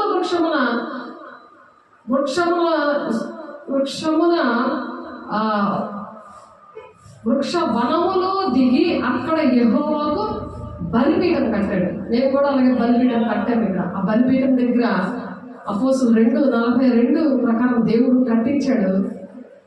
రోజు బలారాధన ఇవ్వడం జరుగుతుంది. ఏ ప్రార్థన చేసినా, ఎవరి కోసం చేసినా, ఎంత దుఃఖంలో ఉన్నా భాషలతో మాట్లాడినప్పుడు మోకరించి చేతులతో ప్రార్థన చేసినప్పుడు దేవుడు ఎంతో మహిమ కార్యాలు చేస్తున్నాడు. దేవుడు నాకు స్తోత్రం. అబ్రహాము అలాగా బలిపీఠం కట్టాడు. ఎక్కడ? సింధూర వృక్ష వనములో దిగి, సింధూర వృక్ష వనములో దిగాడట. అక్కడ యెహోవాకు బలిపీఠం కట్టాడట. ఇంటిలో బలిపీఠం ఉంది, చర్చిలో బలిపీఠం ఉంది. బలిపీఠం కట్టాలి, మోకరించి ప్రార్థన చేయాలి, భాషలతో ప్రార్థన చేయాలి, దిద్దుబాటు కృపా సింహాసనం దగ్గర దిద్దుబాటు చేసుకోవాలి. అలా చేసినప్పుడు దేవుడు ఆ విధంగా ఆశీర్వదిస్తారు. ఇక్కడ నెహెమ్యా గారు 9:3 కూడా నిలబడి 3 గంటలట వాక్యం చదివాడట. ఏం చేశాడు? 3 గంటల సేపు నిలబడ్డాడు. 3 గంటల సేపు, 3 గంటలకు కాదు, 3 గంటల సేపు నిలబడి వాక్యం చదివాడు. తర్వాత 3 గంటల సేపు పాపాలు ఒప్పుకున్నాడు. అర్థమైందా? అప్పుడు ఒప్పుకున్నాక అప్పుడు దేశం కోసం, కుటుంబాల కోసం, సంఘాల కోసం ప్రార్థన చేసి ఆరాధిస్తాడు. 2 తిమోతి పత్రికలో ఉంది కదా, 1 తిమోతి 1 చూడండి. అది రోజు ఎందుకు చదివిస్తున్నారంటే అది గుర్తుండాలి. సంపూర్ణమైన భక్తి, మాన్యతైన భక్తి అనేది శక్తివంతమైన సంఘం ద్వారా వస్తుంది. 1 తిమోతి 2:1-2 మనం సంపూర్ణ భక్తియు మాన్యత కలిగి నెమ్మదిగాను సుఖముగాను బ్రతుకు నిమిత్తము ముందు ఇలా చేసి, నెహెమ్యా గారు అలా చేశారు. 9:3 ప్రకారం 3 గంటల వాక్యం చదివి 3 గంటలు పాపాలు ఒప్పుకొని దాన్ని సంపూర్ణమైన భక్తి అంటారు. కృపా సింహాసనం దగ్గర బలిపీఠం కట్టాడు కదా. ఇక్కడ సింధూర వృక్ష వనంలో దిగాడట అబ్రహాము గారు. గుడారము తీసి హెబ్రోనులోని మమ్రే దగ్గర ఉన్న సింధూర వృక్షములో ఆ వృక్ష వనములోని దిగి యెహోవాకు బలిపీఠం కట్టాడట.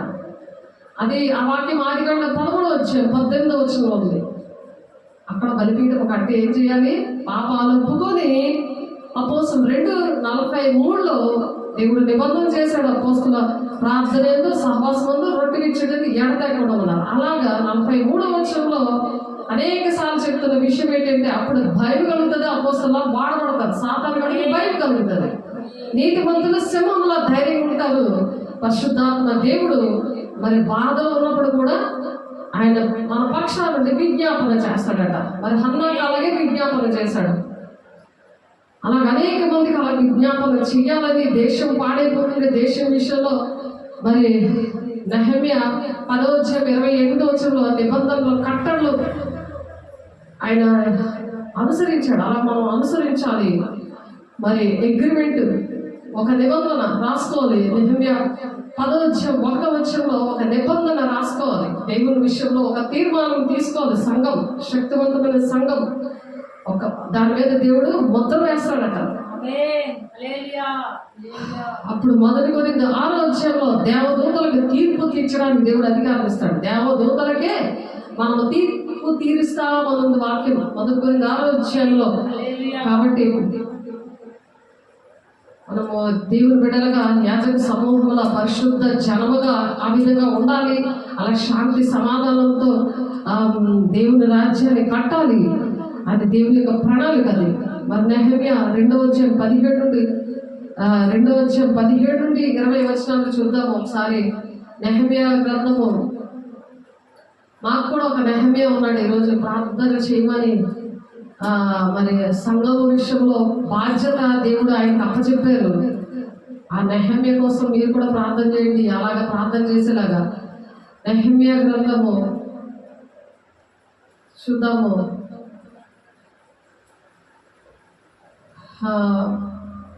2వ చూడండి, మీకోసం చదువుతున్నాను. నెహెమ్యా 2వ జాగ్రత్తగా వినండి, ఓపిక పట్టండి, అయిపోతుంది. 17వ అయితే మంచి చెడ్డలు, నెహెమ్యా గ్రంథం 2వ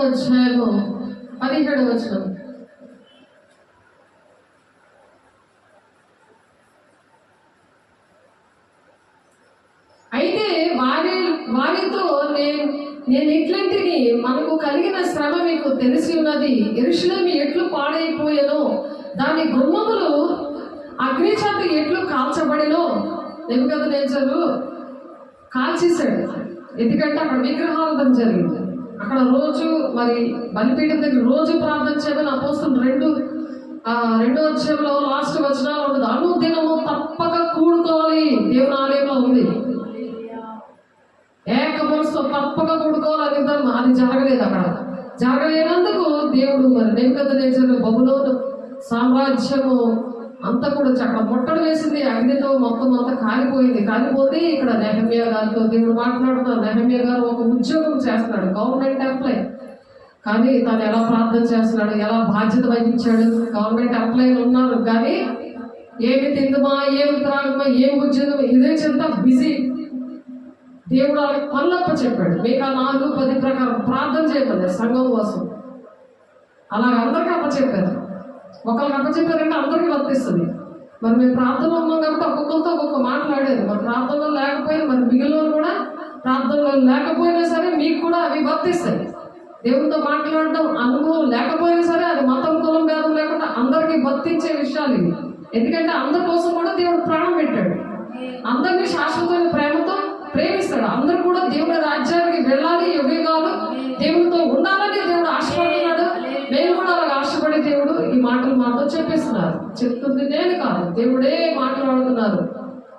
ఇర్మియా 17వ ద్వారా నాతో మాట్లాడారు. 17-16 ప్రకారం, ఇదిగాక నాకు సహాయం చేయు, దేవుని కరుణాహస్తమును గూర్చి రాజు నాకు సెలవిచ్చిన మాటలన్నీ నేను వారితో చెప్పి తిని, అందుకు వారు మనసు కట్టుటకు మనము కట్టుటకు పూనుకొందుము రండని చెప్పి ఈ మంచి కార్యము చేయడికే బలము తెచ్చుకుని దేవుని ఆలయం కట్టడానికి బలం తెచ్చుకున్నారట. అయితే హోరేనీయుడైన సన్బల్లతును, అమ్మోనీయుడైన దాసుడకు టోబియా అను వాడును, అరబీయుడైన గేషేమును అను మాట వినినప్పుడు మిమ్మల్ని హేళన చేసి మా పని తృణీకరించి మీరు చేయి పని ఏమిటి, రాజు మీద తిరుగుబాటు చేయదురా అని చెప్పింది. అందుకు నేను ఆకాశమందు నివాసి అయిన దేవుడు తానే మా యత్నములను సఫలము చేయను కనుక ఆయన దాసులమైన మేము అట్టుటకు పూనుకొనుచున్నాము. అలా ప్రార్థన చేశాడు. చూడండి, ఆ గవర్నమెంట్ ప్లేస్ సెలవు పెట్టి ప్రార్థన చేశాడు. దేవుని ఆలయము ఆమెకు అగ్నితో తగలబడిపోయిందని, మళ్ళీ దీన్ని కట్టాలని తనకు దుఃఖం కలిగిందని. మరి ఇంట్లో కూర్చొని తినుకొని పడుకున్న వాళ్ళకి అసలు దుఃఖమే లేదు. ఆలయంలో ఉన్న వాళ్ళకి అన్ని కార్యాలు, శరీర కార్యాలు అన్నీ కూడా అయిపోవాలి. ఉద్యోగాలు రావడం, పెళ్ళిళ్ళు అవ్వడం, ఇలాంటివన్నీ అయిపోవాలి. శరీరకి సంబంధం, భూ సంబంధమైన అంటే మనసు పెట్టుకోవద్దంటే అదే మనసు ఉంటుంది. సంఘం కోసం కానీ, సేవకుల కోసం కానీ అనేకమైన కుటుంబాలు మరి పాడైపోతున్నాయి కదా. మరి దేవుని ఆలయం కట్టబడాలి అనే విషయంలో లేదు. అదే విషయము మరి దావీదు గారు కూడా ఆలోచించాడు. తన వృద్ధాప్యంలో ఆలోచించాడు. నువ్వు కట్టకు, నీ చేతుల రక్తంతో నిండినా కాబట్టి నీ కుమారుడు కడతాడు సొలొమోను అని చెప్పి కట్టించాడు దేవుడు. ఒక్కొక్క ప్రణాళిక ఉంటుంది. దేవుని బిడ్డ నీ పట్ల ఏ ప్రణాళిక ఉందో దేవుని అడుగు. మనం అడుగుగాల ప్రతిరోజు కూడా దేవుని అడగాలి. అనుక్షణం కూడా ఆ వేదంలో మనం ఉన్నప్పుడు దేవుడు వాడుకోవడానికి ఇష్టపడతాడు. శక్తివంతమైన సంఘంగా పేతురు ఏం చెప్పాడు, నువ్వు నీ మీద నేను సంఘాలు పడతాను. ఒక మనిషే కదా. మరి యెషయా 60:22 ఏముంది, ఒక మనిషిని 1000 మందిగా చేస్తానన్నాడు దేవుడు. మరి ఒక మనిషి మీద సంఘం కడతాడు. అబ్రహాము ఒక్కడే కదా బయలుదేరాడు. నేను కూడా ఒక్కదాన్నే బయలుదేరాను. నాకు అప్పుడు ఎవ్వరు సపోర్ట్ రాలేదు, ఇప్పటికీ ఎవరు లేరు. కానీ ఎలా నిలబెట్టాడు దేవుడు? పిలుపు, దర్శనం, దేవుని యొక్క అభిషేకం, దేవుని మాటగా విశ్వాసంతో లోబడ్డం. అందుకు నిశ్చయంగా నేను వర్ధిల్లింప చేస్తాను, నిశ్చయంగా నేను ఆశీర్వదిస్తాను. కన్ఫామ్ అది నా తోడు. ఎవరైనా ఒట్టు పెట్టుకుంటారా? మనుషులు ఒట్టు పెట్టుకుంటే బాగుంటుందా, దేవుడు ఒట్టు పెట్టుకుంటే బాగుంటుందా? చూడండి ఎంత బలపరుస్తుందో దేవుని మాటలు. నీ తోడే ఉన్నాను, నేను నీ పక్షాన్ని నేను ఉన్నాను. ఎన్నిసార్లు మాట్లాడాడు దేవుడు. అందుకు నేను ఆకాశమందు నివాసి అయిన దేవుడు తానే మా యత్నంలో సఫలము చేయను కనుక. ఎవరు సఫలం చేస్తాడో? ఆకాశంలో పెట్టున్నాడు, ఆయనే సఫలం చేస్తాడట ప్రతి విషయంలో. కనుక ఆయన దాసులమైన మేము కట్టుటకు కూరుకున్నామంతే. కూరుకుంటున్నాం మేము కూడా అలాగే. చేతులు ఏం లేదు, కూరుకుంటున్నాం. బొంగళంలో చచ్చి వాటర్ బ్యాటర్ వాటర్ అనమాట అది. యెరూషలేమునందు మీకు భాగమైనను స్వతంత్రమైనను జ్ఞాపక సూచనలు లేదని ప్రత్యుత్తరం ఇచ్చింది. ఏ సూచన లేదు, ఏ మీకు భాగమైనను స్వతంత్రమైనను జ్ఞాపక సూచన ఏటి లేదు మీకు అంటున్నాడు. పూర్వపది నీకు ఏటి ఉండదు, ఏ ఆశీర్వాదం ఉండదు. దేవుడు అంత సంతోషిస్తాడు. అన్ని దేవుని దగ్గర కావాలి. జీవితాంతం ఏడుస్తావే, దేవుడు ఇది ఇవ్వలేదు అది ఇవ్వలేదు, ఇచ్చే కూడా ఇంకా ఏడుస్తావు కదా. మరి దేవుడి కోసం నేను ఏం చేశానని అడిగి ఆడవా? ఏదైనా నేను చేస్తానని ముందుకు రావా? ఆ డబ్బులన్నీ నీతో వస్తాయి. అందుకే ధనవంతులు దేవుని రాజులో ప్రవేశించడం దుర్లభమని కన్నం చేశాడు. సూది ఒంటె బెజ్జంలో దూరిపోద్దట. సూది బెజ్జం చిన్నది, ఒంటె ఎంత ఉంటుంది అది దూరిపోద్దట. కానీ ధనవంతుడు దేవుని రాజుని కళ్ళాడట. ఎప్పుడు కూడా నీ ధనం ఎక్కడ ఉందో అక్కడే నీ మనసు కూడా ఉంటుందని ఉంది వాక్యం. అందుకే ఎప్పుడు ఏం తిందుమా, ఏం త్రాగం, ఏం పూజిద్దామా అదే చింత. పిల్లలకు పెళ్లి చేయాలి, అడిగి ఉద్యోగం వేయాలి, లంచం ఇచ్చి ఉద్యోగం వేయాలి, ఇంకో పిల్లి కొనుక్కోవాలి. ఇది బాధ. అవి వస్తాయా? ఆలోచించడం అంత ఏమైనా వస్తాయా? మనం వేసుకున్న బట్టలు కూడా మహిమ వస్త్రాలు అయిపోతాయి. ఎంత ప్రేమిస్తున్నాడు దేవుడు! శాశ్వత కాలము, శాశ్వత ప్రేమతో ప్రేమిస్తున్న దేవుడు. దగ్గర నా బాబు చనిపోయాడు. వాడిని చూశారు నా ఆత్మీయ బిడ్డలు. దగ్గర వస్త్రాలు దగ్గర మెరిసిపోతున్నాయి. రెండో దశలోనే 4వ అధ్యాయం ఉంటాడు. ముందుగా మనం వెళ్ళమంట. చనిపోయిన వాళ్ళతో పట్టుకొని వస్తాడు. నా బాబు జైకిరణ్, వాడు దేవుని దేవుడితో వస్తున్నాడు. అలాంటి వాళ్ళతో వాళ్ళు వస్తారు. వాళ్ళు మనం కలిసి మధ్యాకాశంలో కలుసుకుంటాం. ఒకసారి చదువుతున్నాడు వినండి. 1 దశలోనికే పత్రిక 4వ అధ్యాయం. సాక్ష్యం ఏం చేస్తుంది? బలపరుస్తుంది. పరిశుద్ధాత్మ దేవుడు మీ మీదకి వచ్చినప్పుడు శక్తిమంతులు అవుతారట. శక్తిమంతులు అయ్యాం కాబట్టి దేవుడు ఈ మాటలు పలికిస్తాడు. అది యోదయ సమరయ దేశంలో అంతగా మనం సాక్ష్యం కొంటామంట. అది ఇప్పుడు ప్రజెంట్ జరుగుతుంది.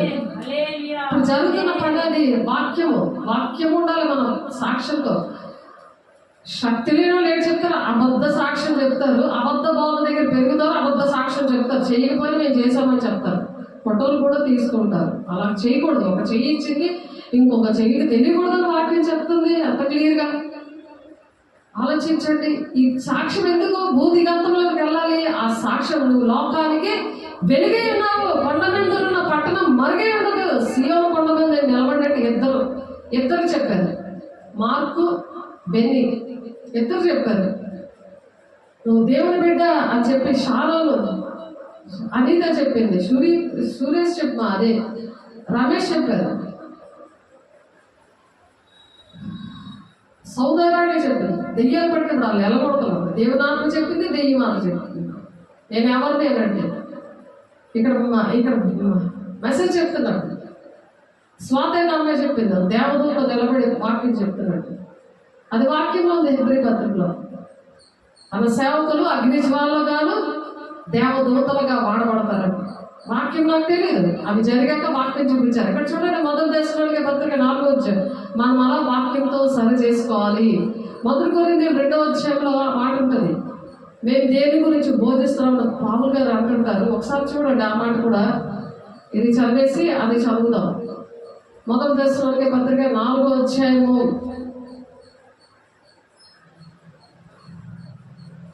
13వ వచనం. సహోదరులారా, నిరీక్ష లేని ఇతరుల వరే మీరు దుఃఖపడకుండా నిమిత్తము. ఎందుకు దుఃఖపడతాం? చనిపోతే దుఃఖపడతాం కదా. 17 సంవత్సరాల బాబు కరెంట్ షాక్ చనిపోయాడని దుఃఖపడట్లేదు నేను.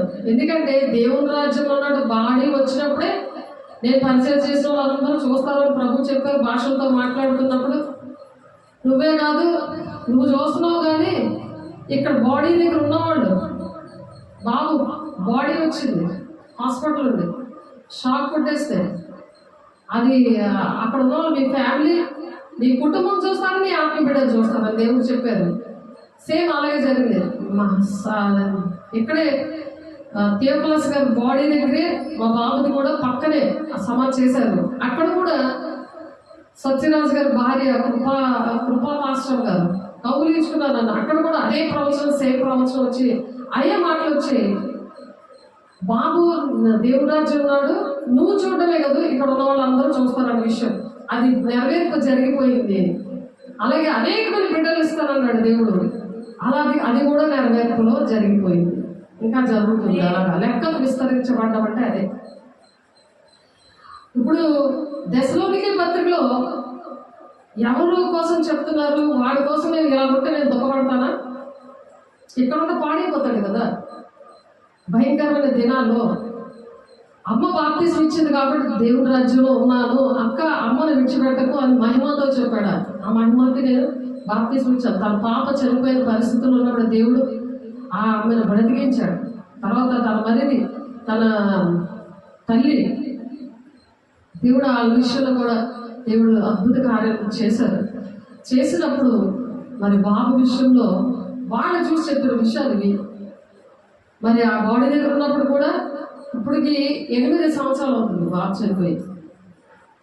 కాబట్టి అప్పుడు కార్యాలు ఇప్పుడు కూడా ఆనాడు పితరులతో మాట్లాడిన దేవుడు ఈనాడు కూడా మాట్లాడుతున్నాడని హెబ్రీలు 1వ అధ్యాయంలో ఉన్నట్టు పితరుల ద్వారా జరిగే ఆ విషయాలు ఈనాడు కూడా జరుగుతున్నాయి. కానీ శక్తి లేని సంఘము ఏం సాక్ష్యం ఇస్తుందంటే ఆనాడు జరిగే కానీ ఇప్పుడు ఎలా జరుగుతాయి?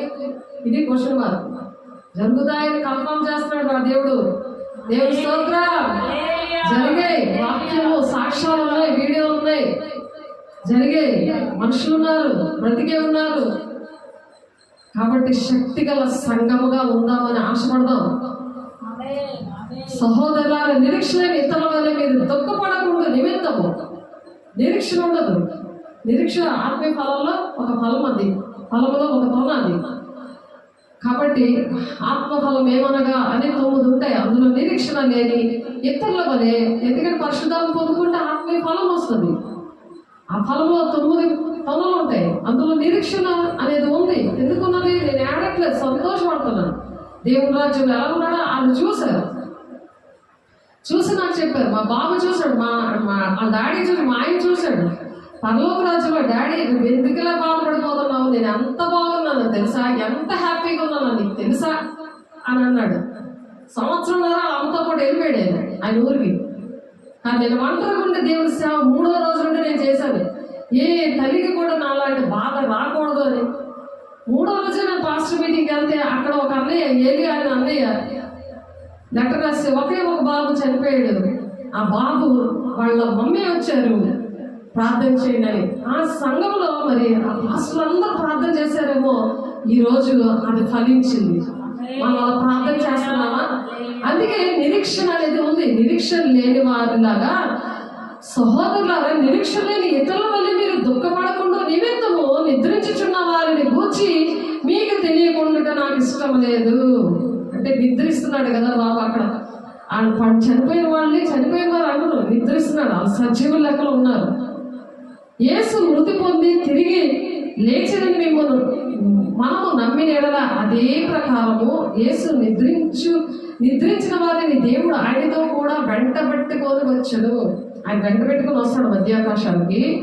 అప్పుడు మేము ప్రభు మాటను బట్టి మీతో చెప్పినదేమనగా, ప్రభు రాకడ వరకు సజీవులమే నిలిచి ఉండదు. మనము నిద్రించిన వారి కంటే ముందుగా ఆయన సన్నిధి చేరము. అది వస్తాం ఫస్ట్. అక్కడ నుంచి ఆర్భాటముతోనూ ప్రధాన దూత శబ్దముతోనూ దేవుని బోరతోనూ పరలోకం నుండి ప్రభు దిగివచ్చును. ఆయన దిగి వస్తాడు. వాళ్ళు పట్టుకోరు. క్రీస్తునందుంటే మృతులైన వారు మొదట లేస్తారు. ఆ మీదకి సజీవమే నిలిచింటే మనము వారితో కూడా ఏకముగా ప్రభువుని ఎదుర్కొన్నట్టుకు ఆకాశ మండలములకు మేఘముల మీద కొనుకోబడదు కాగా మనము సదాకాలము ప్రభుతో కూడా ఉందము. దీనికోసం మనం ప్రయాసపడుతున్నాం. అందుకని శక్తివంతమైన సంఘంగా ఆర్భాటంతో ఆయన వచ్చినప్పుడు మనం ఏంటంటే ఆయన ఎదుర్కోవడానికి జ్ఞానేంద్రియాలు ఉండాలి, శక్తివంతమైన సంఘంలో ఉండాలి, అపోస్తుల బోధలో ఉండాలి. మీరు కాలం బట్టి చూస్తే బోధకులే ఉండవలసి ఉండగా మొదటి మూల పాఠాలు మీకు మరలా బోధించవలసి వచ్చేది.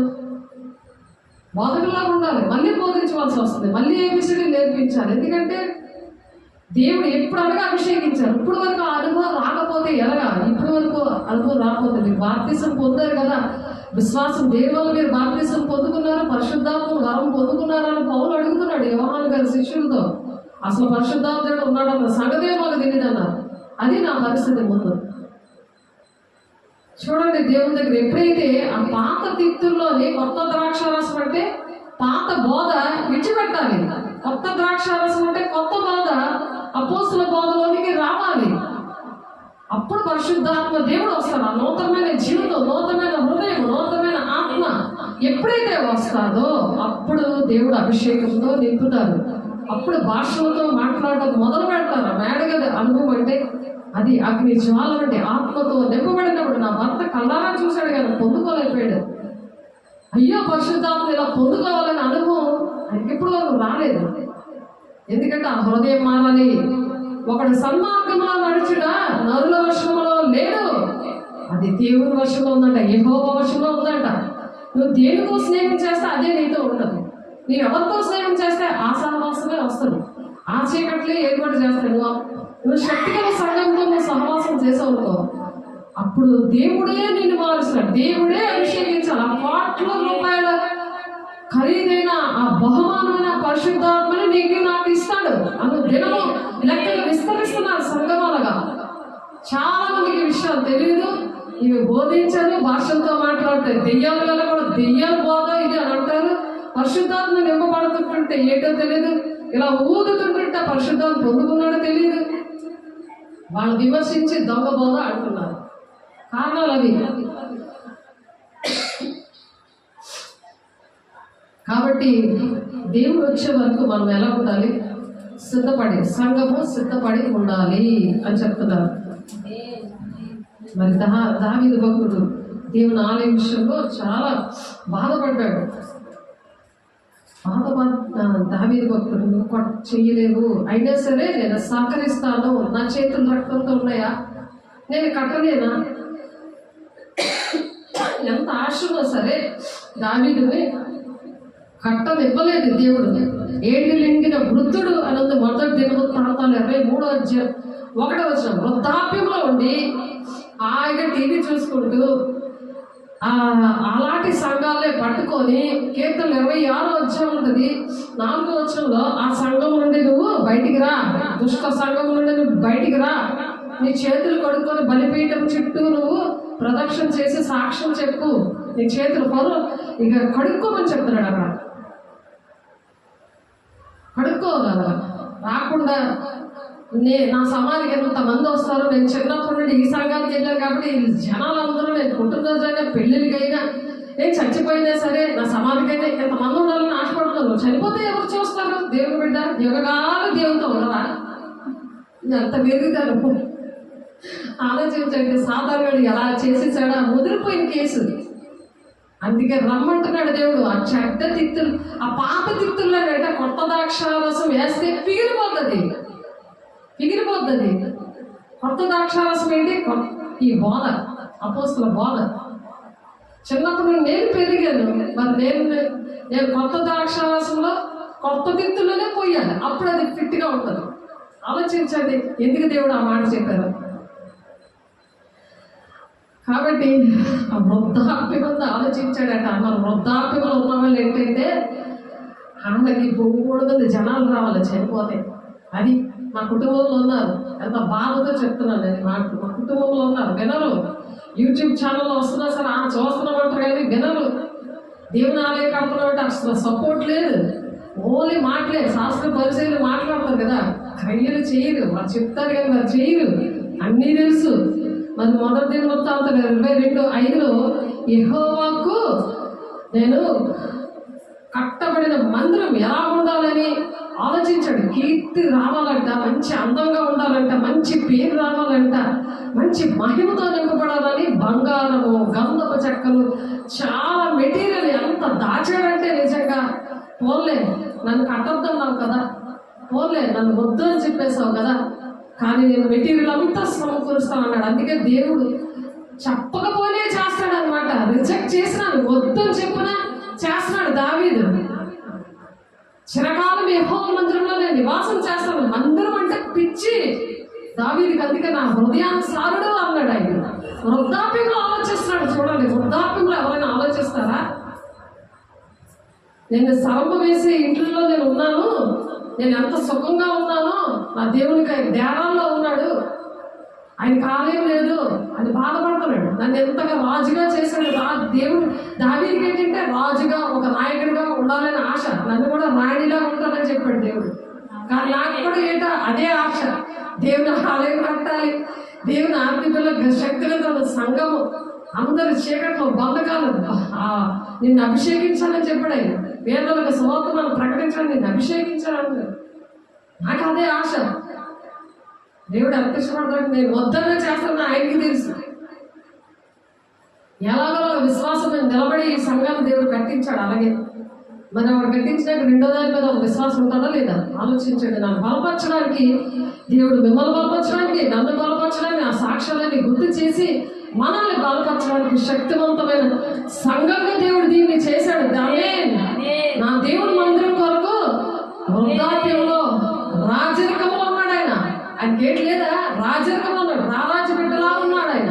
ఆయన మందిరం కోసం ఆడటం ఎందుకు? నేను మందిరం కడతాను, నన్ను కట్టనే కదా అని బాధపడుతున్నాడు. దేవుడు కట్టద్దనేసాడు. అయినా సరే బాధ, దుఃఖము, వేదన, యెహోవా ఇంటి గురించిన ఆసక్తి, దేవుని ఇంటిని గురించిన ఆసక్తి నన్ను భక్షిస్తుంది అన్నాడు ఆయన. భక్షించడం అంటే ఏంటి? తినేయడం కదా, తినేయడమా కాదా, భక్షిస్తుందంట. యెరూషలేములోని మరి 33 సంవత్సరాలు చేశాడు ఆయన. అలాగే హెబ్రోన్లో 7 సంవత్సరాలు, ఇశ్రాయేల్ దగ్గర 40 సంవత్సరాలు రాజరికం చేశాడు ఆయన. రాజరికంలో ఉన్న ఆయనకి దేవుని ఆలయం కట్టాలని ఒక వేదన, దుఃఖం. మరి చక్కటి జీతాలు, మంచి పెన్షన్లు, మరి ఏమి తిందమా, ఏమి త్రాగదమా, ఏం పూజమా చింత పట్టుకుంది అందరికి. మా పెళ్ళిలో మనవల వరకు ఎవరికి ఎలా ఉంటుంది అది చూస్తారు, కానీ దేవుని ఆజ్ఞలు పాటిస్తుంది. 1000 తరాలకు దేవుని అది ఆలోచించట్లేదు. ఎందుకంటే శక్తివంతమైన సంఘంగా లేదు కాబట్టి. మరి దావీదు భక్తుడు ఏం చేశాడు? నాతాను పిలిపించాడు, దేవదారు పురాణంతో నిర్మించాడు. ప్రవక్త నాతాను, యెహోవా నీకు తోడుగా ఉన్నాడు, పర్వాలేదు అని చెప్పాడు. తోడుగా ఉన్నాడు, సరే చెయ్యు అని బలపరిచాడు ప్రవక్త నాతాను. మొదటి దశలోని పత్రిక 17:1 ఉంది. నీ మందిరం కట్టిస్తావా అని అంటున్నాడు. మళ్ళీ దేవుడు, నువ్వు నాకు మందిరం కట్టిస్తావా? ఎలా ఉంటుంది? కడతాను రావాలంటే కట్టిస్తావా? దేవుడు అంటున్న మాటలు అలా అనుకుంటా సరే, ఎంత ప్రేమ దేవుడి మీద.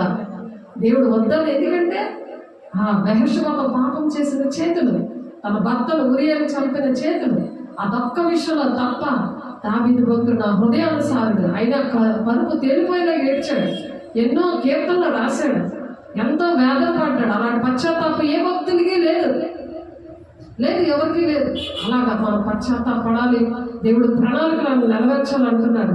నీవు ఆ మందిరం కట్టరాదు అని చెప్పాడు, కట్టకూడదని 2వ దినవృత్తాంతాలు 6:9 చెప్పాడు. మందిరం కట్టించకూడదని ఒక ఆజ్ఞ ఇచ్చేశాడు దావీదు భక్తుడికి.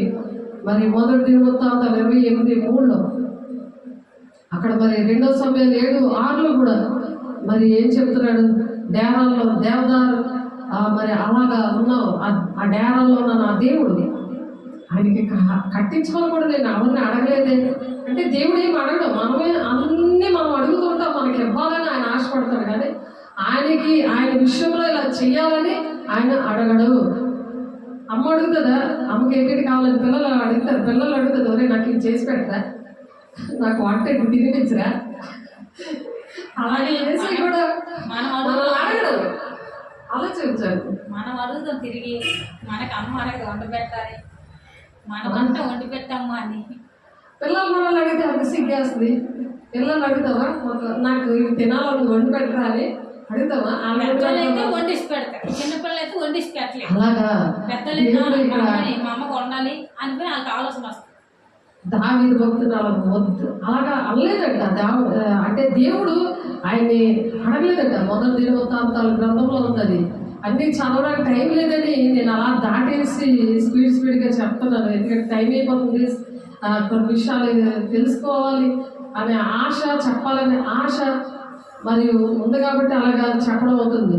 అలాగే 1వ దినవృత్తాంతం 22:7 కూడా, మరి 1వ దినవృత్తాంతం 29:1 కూడా దేవుడు కోరిన మరి సొలొమోను చాలా చిన్నవాడు. మరి వాడు ఎదిగే వరకు కూడా ఈయన అన్ని కూడా సమకూర్చి పెట్టాడు. సొలొమోను రాజుగారి ద్వారా కట్టించారు. అలా చేసి దేవుని ఆలయాన్ని మరి అలా నిర్మించారన్నమాట. దేవుని ఆలయాన్ని ఆ విధంగా కట్టాలని ఎంతో ఆశతో, మా ఆలయం కూడా కట్టాలని మేము కూడా అలా ఆశపడుతున్నాము. అందుకేనేమో ఇలా బలపరచడానికి, మేము అవిశ్వాసంతో ఉండకుండా ఉండాలని దేవుడు మమ్మల్ని ఎంతగానో దీవించాడని, మరొకసారి దేవుడే మమ్మల్ని వెన్ను తట్టి చక్కటి ఆలోచన చెప్పి మమ్మల్ని ముందుకు దోసుకొని వెళ్తున్నాడు ఆయన అభిషేకంతో. అందుకని దేవుడు ఎంతగానో సంతోషపడుతున్నాడు. ఈ మాటలు దేవుడు దీవించిన గాక. ఆమేన్. పరిశుద్ధుడా, ప్రేమగల దేవ, అభిషేకుడా, అయ్యా నీ కృపగల నామలో, నీ మహిమగల నామలో ప్రభా మాతో మాట్లాడేవయ్యా.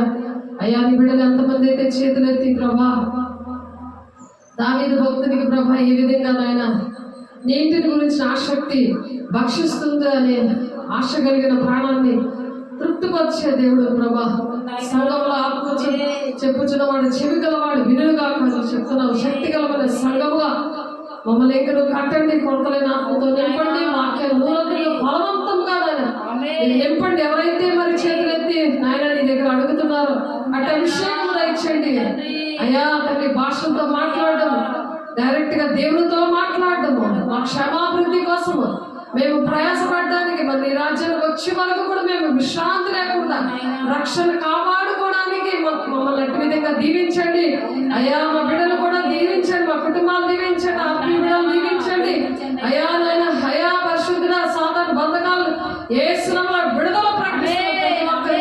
నీ అభిషేకంతో ప్రతి ఒక్క బిడ్డల్ని నింపండి, నీ మహిమతో నింపండి, నీ ఆత్మతో నింపండి ప్రభు, నీ అభిషేకంతో నింపండి ప్రభు నాయన అయ్యా. నీ సన్నిధి విషయంలో ఆసక్తి మమ్మల్ని భక్షిస్తుంది ప్రభు. సహకారులు లేవనెత్తండి ప్రభు. నిలిపి 4 ఊళ్ళో మరి సహకారుల పేరు జీవగాలు అంటారు నా ప్రభు. దానికి మతము కులము భేదము లేదు ప్రభు.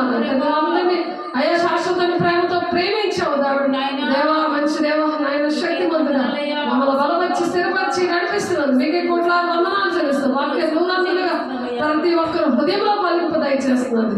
మీకే కోట్లాది వందనాలు చెల్లిస్తున్నది. సాక్షిగా మరి ఆదివారం నిలబెట్టుకుంటున్నది. ప్రతిదీ కూడా అయా సమస్తం సమకూర్చి మాకు జరిగిస్తున్నది. వందనాలు స్తోత్రాలు చెల్లిస్తుంది. యేసే పరిశుద్ధ నామములో బ్రతిమలాడి వేడుకుంటున్నాం తండ్రి. ఆమేన్. తండ్రి యొక్క దీవెన, కుమారుని యొక్క కృప, పరిశుద్ధాత్మ నిత్య సహవాసం సదాకాలము తోడైంది నడిపించిన కాక. ఆమేన్. Praise Lord. దేవుని వందనాలు. God bless you.